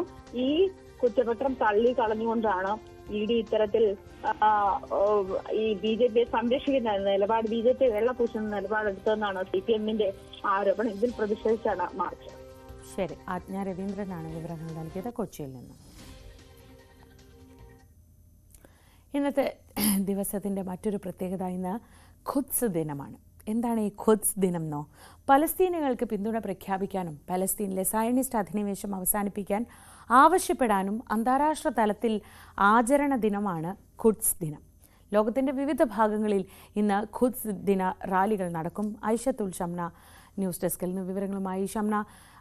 ഈ ഖുദ്സ് ദിനം എത്തുമ്പോഴുള്ള പ്രത്യേകത, ആ ചെറിയൊരു പ്രദേശത്ത് 50,000-ഓളം ആളുകളെ കൂട്ടക്കുരുതി നടത്തിക്കഴിഞ്ഞു ഈ ഗാസയിൽ ഉൾപ്പെടെ എന്നൊക്കെയുള്ള അന്താരാഷ്ട്ര വാർത്തകൾ വരുമ്പോഴാണ് ഈ പലസ്തീനിലെ സയനിസ്റ്റ് അധിനിവേശത്തെക്കുറിച്ച് ലോകമെമ്പാടും ഒന്ന് ഓർമ്മിപ്പിക്കാൻ വേണ്ടി ഇന്നത്തെ ദിനം ആചരിക്കുന്നത്. ആ സാഹചര്യത്തിൽ ഈ ദിനാചരണം എത്രത്തോളം പ്രധാനപ്പെട്ടതാണ്? ശ്രീജ, 1979 മുതലാണ് ഈ ഖുദ്സ് ദിനം ആചരിക്കാൻ തുടങ്ങിയത്. അന്ന് തൊട്ട് ഇന്ന് വരെ റമദാൻ മാസത്തിലെ എല്ലാ അവസാനത്തെ വെള്ളിയാഴ്ചയും ഖുദ്സ് ദിനം, അതായത് ഫലസ്തീൻ ജനതയോടുള്ള ഒരു ഐക്യദാർഢ്യം, അതുപോലെ ഫലസ്തീനിൽ ഇസ്രായേലിന്റെ അധിനിവേശം അവസാനിപ്പിക്കുക എന്നൊക്കെ ആഹ്വാനം ചെയ്തുള്ള ഈ ഒരു ദിവസം ആചരിക്കപ്പെടുന്നത്. ലോകമെമ്പാടും ഈ ഒരു ദിവസം ആചരിക്കുന്നുണ്ട്. ഫലസ്തീനിലോ അല്ലെങ്കിൽ വെറും ഒരു മുസ്ലിം രാജ്യങ്ങൾക്ക് അപ്പുറം ഇത് ലോകത്തിന്റെ വിവിധ ഭാഗങ്ങളിൽ ആചരിക്കപ്പെടുന്നുണ്ട്. റാലികൾ, ഫലസ്തീൻ അനുകൂല മുദ്രാവാക്യങ്ങൾ വിളിച്ച് റാലികൾ ഉൾപ്പെടെ നടത്തി വലിയ ആഘോഷമായി, അല്ലെങ്കിൽ അവർക്ക് കൃത്യമായി തന്നെ ഒരു ഐക്യദാർഢ്യം ഫലസ്തീൻ ജനതയോട് ഒപ്പമുണ്ട് എന്ന തരത്തിൽ ആ ഒരു വിശ്വാസം കൂടി പറഞ്ഞുകൊണ്ടാണ് ഈ ഒരു ദിനം ആചരിക്കപ്പെടുന്നത്. ഈ മുസ്ലിം ജനതയെ സംബന്ധിച്ചിടത്തോളം ഈ ജെറുസലേം അല്ലെങ്കിൽ അൽ-അഖ്സ പള്ളിയൊക്കെ വിശ്വാസപരമായി തന്നെ ഏറെ പ്രധാനങ്ങളുള്ള, ഏറെ പ്രിയപ്പെട്ട പള്ളിയൊക്കെയാണ്. അതുകൊണ്ട് തന്നെ ആ ഒരു പ്രദേശം അവർക്കേറെ പ്രിയപ്പെട്ടതാണ്. ഒപ്പം തന്നെ ഈ ഖുദ്സ് എന്ന പദം, ഈ അൽ-അഖ്സ പ്രദേശം, അൽ-അഖ്സ പള്ളിയുള്ള പ്രദേശം ആദ്യകാലങ്ങളിൽ അറിയപ്പെട്ടിരുന്നത് യെരുശലേം, അതുപോലെ ഖുദ്സ് എന്നൊക്കെയായിരുന്നു, സമാധാനത്തിന്റെ പട്ടണം എന്നൊക്കെയായിരുന്നു അറിയപ്പെട്ടിരുന്നത് എങ്കിൽ പോലും ആദ്യകാലം മുതൽ തന്നെ അവിടെ ഇത്തരത്തിലുള്ള യുദ്ധങ്ങളും അധിനിവേശങ്ങളും ഒക്കെ നമ്മൾ കാണുന്നതാണ്. എന്തായാലും ഈ ആദ്യകാലങ്ങളിൽ അറിയപ്പെട്ടിരുന്ന ഖുദ്സ് എന്ന ഒരു പദം, ആ ഒരു അർത്ഥം അത് തന്നെയാണ് പിന്നീട് ഖുദ്സ് ദിനം എന്ന പദമായി അങ്ങനെ അറിയപ്പെടുന്നതും. എന്തായാലും വിവിധ ഭാഗങ്ങളിൽ, യൂറോപ്പിലടക്കം ഇന്ന് ഫലസ്തീൻ അനുകൂല മുദ്രാവാക്യങ്ങൾ വിളിച്ച് റാലികൾ ഉണ്ടാകുമെന്ന് തന്നെയാണ് പ്രതീക്ഷിക്കുന്നത്. ഒപ്പം തന്നെ ഇസ്രായേൽ ആക്രമണം ഇങ്ങനെ കൂട്ടക്കുരുതി തുടർന്നുകൊണ്ടിരിക്കുന്ന ഒരു ഘട്ടത്തിൽ ഇതെന്തായാലും വലിയ രീതിയിൽ ഇന്നും ചർച്ചയാകുമെന്ന് തന്നെ പ്രതീക്ഷിക്കുന്നു. ശ്രീജ, ശരി. ഒരു ചെറിയ പ്രദേശത്ത് എത്രയോ വർഷങ്ങളായി നടന്നുകൊണ്ടിരിക്കുന്ന അധിനിവേശം, ആക്രമണം, അതേക്കുറിച്ചൊക്കെ ലോകത്തെ ബോധ്യപ്പെടുത്താൻ, ലോകത്തോട് സംസാരിക്കാൻ, ലോകത്തിന് ചർച്ച ചെയ്യാൻ, സ്വന്തമായി ഓർമ്മിക്കാൻ ഒക്കെയുള്ളൊരു ദിവസമാണ് ഇന്ന്. റമദാൻ മാസത്തിലെ അവസാനത്തെ വെള്ളിയാഴ്ച ഖുദ്സ് ദിനം കൂടിയാണ്.